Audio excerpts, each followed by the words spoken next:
What you see here is a test bed. Let's see if we're in the frame with this. Back here, this is the audio amp. The detector board, 455 sections right here.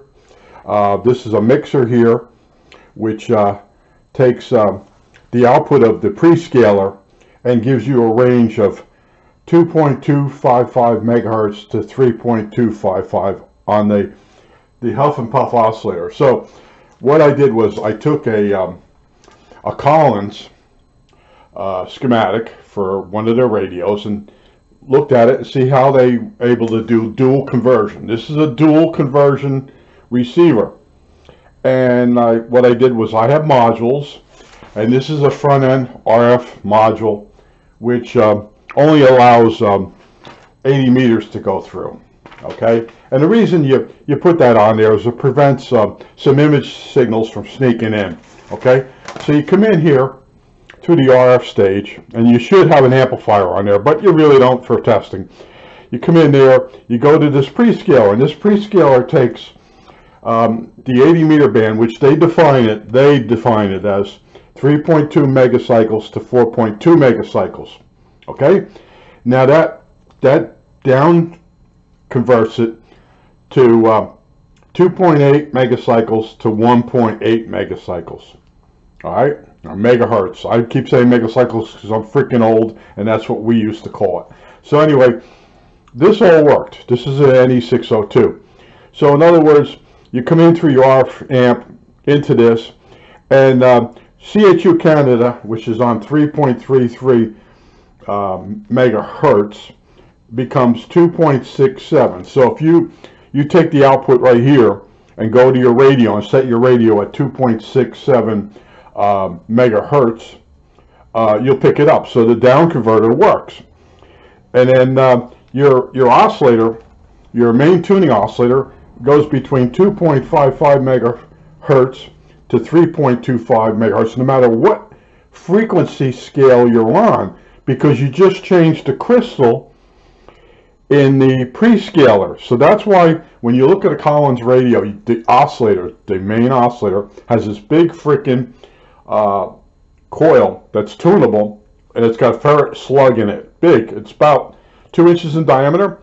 And I couldn't figure that out at first. I'm like, how do they get all these different bands? Well, they prescale them using a crystal. And they're not odd crystals. They're even frequencies. They did a really good job. So I wanted my Huff and Puff oscillator to simulate their main tuning oscillator, which is 2.255 megahertz to 3.255 megahertz. Okay, I was able to do that. So you say, well, what went wrong? Okay, well, it all worked. Okay, for 80 meters. So then when you go to 40 meters, the oscillator still tunes the same range. The main tuning still tunes 2.255 to 3.255, but the offset on the display has to be changed. All right, so in other words, the oscillator still work in the same range as it did down on 80 meters, but now that you're up on 40 meters, the oscillator is moving the same amount because the prescaler is different. But the display, you have to have a way to change the display to know that it's on 40 meters instead of 80 meters. And I'm sitting there going, oh, come on, it can't be. Yeah, it is. Okay. See, what they do on the Collins is when you change the band, the display is a block of wood with multiple sides on it. And the block of wood rotates, and then it's recalibrated with ink on the wood. So you never notice that there's an offset. Okay. When you do it digitally, am I in the frame? The Huff and Puff, the frequency readout, you can offset it. All right, but when you change the band, how do you change the offset to go with the band? And I'm like, oh no, yeah. So in other words, if you use this frequency counter for a single conversion radio, it works fine because the local oscillator is like 455 above the incoming signal. So you set the prescaling, the offset for 455, and then no matter what band you're on, this thing reads the frequency. Well, not if you do a dual conversion. of the Collins type. Now, there's probably another one that the oscillator is always above a certain amount, and you can pre-scale. But boy, did I get blindsided. You know, I'm laying in bed this morning. I'm like, wait a minute. If I go to 40 meters from 80 meters, how am I going to change the display? And I get right into my weakness. Okay, programming. Well, you just reprogram the frequency readout. Well, if you don't know how to do programming, you know, you're screwed. So, in other words, if you use the Collins circuitry, you're going to have a problem. Now, I never noticed that the people that sell frequency counters ever mentioned putting them in a Collins radio. Now, I know the Collins radio. You know, I told you it's got this block of wood that rotates. It's like basically a cylinder, but it's got flat sides, and the frequency, like 80 meters, is really spread out on it. Okay, so you almost have several hertz that you can tune within using just the needle on it. In other words, and then they have a calibrator built in the radio to get you even closer. Okay, Collins stuff is like really well made, and that's why I say, you know, I could make a solid state version of a Collins radio. You know, I got all the modules already pre-made. You know, mixer to 455. The pre-scaler is easy. I want to also mention the NE602. It's supposed to have a certain amount of gain. It doesn't down on lower frequencies. I don't know what's going on, but you really need to amplify your RF input. It does work, but you won't get as many stations. All right. Now, the reason you go with a dual conversion is more selectivity. In other words, you're able to separate the stations. Sensitivity has to do with RF amps and coils and stuff like that. But it's so funny. I'm reading the book. I have a book, and the guy says you really don't need dual conversion below 20 megahertz if the set is made good, you know.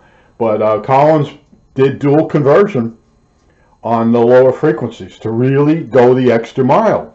So I said, you know, in my mind, I can do that. I can make that. Well, you know, I put a modern digital readout on a Collins simulated circuit, and I got hit with something that Collins never had a problem. You know, oh, the Collins guy, oh, we're going to another band. The wooden cylinder rotates. It's got a flat side on it. We just put another scale on there, and that does your not compensation. Now I'm just, but anyway, it converts the frequency, so you don't even notice it's being converted. Offset. There, that's the word, offset. But it's so funny, you know. You get best laid plans of mice and men. But little by little, I've been thinking about building a dual conversion radio. Up until now, all my your regenerative radio is single conversion. I built the direct conversions, that's single conversion. And I did ammo case radio and all the other radios I ever built. They're always saying, I said to myself, you know, let's build a dual conversion. And they call it dual conversion, and they also call it something else. Well, anyway, let's build something we never built before. Okay, you know, I've repaired them, but you never really think about it. You know, when you're turning the dial, and the scale is actually flipping, and you're saying, well, why did they do it that way? Boy, there's freaking geniuses. You know, when you really dive into a circuit and you really understand what's going on, you know, you go to a different level. That's why when people start their nonsense with me, you know, oh, SDR radios, so wait, software-defined radios, they're really good. You just bought a cheap one. No, I bought the one that everybody was saying was so great for the price, and I bought it was a piece of shit. Now, these people come in that have bought a different model, all right? They didn't buy when I bought. They bought a little bit after me. It only takes a few weeks when the new model comes out. So now they're saying how much better it is, but they're always using it on an external antenna. Well, my idea of a portable radio or a handheld radio is it works on a rod antenna off the radio. You don't have to hook it to an outside $400 antenna, okay? You know, and then the other guy, he adds an amplifier to get better sound out of it. Well, you're getting right back to a regular radio again. It's a regular desktop. You know, let's put everything on this radio to make it good. But then it turns out to be what you already had. Okay, that's I don't like the people with the SDRs, software defined, yeah, SDRs. But the SDRs do work good. Like if you want to do satellites as they come over your house, and some of those weird things it'll do. And of course, an old tube shortwave radio is not going to do that.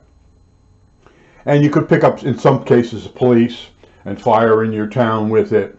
You know, you can't do that with an old shortwave radio. I understand all that, but don't tell me it's better than this or better than that. And when they say it's better than their desktop radio or their tabletop, they're always picking a model that's like I won't say a Sangean, but it's always a bottom end thing. You know, I compare everything to like a Collins. Okay, you know, these guys made this stuff 70 years ago.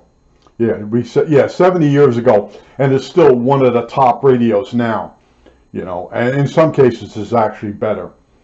You know, but they're, you know, sometimes old radios, people don't like doing all the tuning. They want to key a frequency in on their computer and have the radio come up on. I understand all that. But don't try to get me to believe that the radio is actually better, okay? You know, they signal processors and all this other stuff. The audio that comes out of like a Collins, if you listen to like AM hams on 80 meters, is really rich and rich sounding. And I have R7, I told you I got a whole closet full of R71As. Go look it up what they are. And they were the creme de la creme. They still are. A lot of people still collect them. And the old radios just have a charm to them, okay? And you really don't have to worry about selectivity now because there's very few stations on, like shortwave, and they are clustered together, and that's so when you hit one, you might listen to one of the other ones. You know, they don't get together and say you be on this frequency, I'll be on this. They like to cluster together, hoping that when you're listening to one, you might hear the other one, and then tune over onto the other one. But I just want to tell you what I went through. It was pretty funny stuff. You know, it's like the offset on this digital frequency counter is, wait, I got to read the number here. It's 0.205, okay? Megahertz, okay? And I was like, holy cow. It took a while to figure out how to do that, you know, because the Collins uses the prescaler idea. And I understand prescalers. They use them on some RC stuff. And that's why it works good with that band. So you got a circuit that's dual conversion. And you start using it. Now you try to go to another frequency and you run into a problem. And you really want the oscillator to be above frequency of what you're trying to receive. And the Collins prescaler idea does it. It takes any signal and it down converts it, and then it's just got the main tuning oscillator operates in the same frequency no matter what band you're on. Ingenious stuff, okay? And then I'm sitting there going, well, that should be real easy to do with a digital readout. Well, no, it's not. Their prescaling is done by that wooden block that turns, that wooden cylinder that turns, and then the calibration is in ink on it.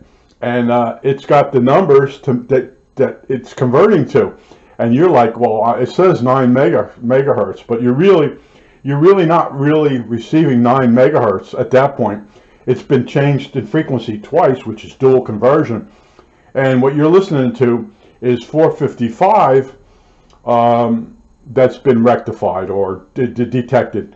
And the reason you should use 455 when building is you can get a lot of the filters cheap, okay? You can design radios a lot of different ways and not use 455, but when your final section, you might want to put in switches for sideband in that, and you're going to have specialty type of filters. Now you can go digital like what the SDR radios do, and they synthesize everything, and there's all kinds of distortion when you do that. Okay, I don't want to pick on digital radios. You know, like I told you, I went to school for computers. I worked on computers. I worked on tube radios from when I was 8 years old, and I understand all the different technologies.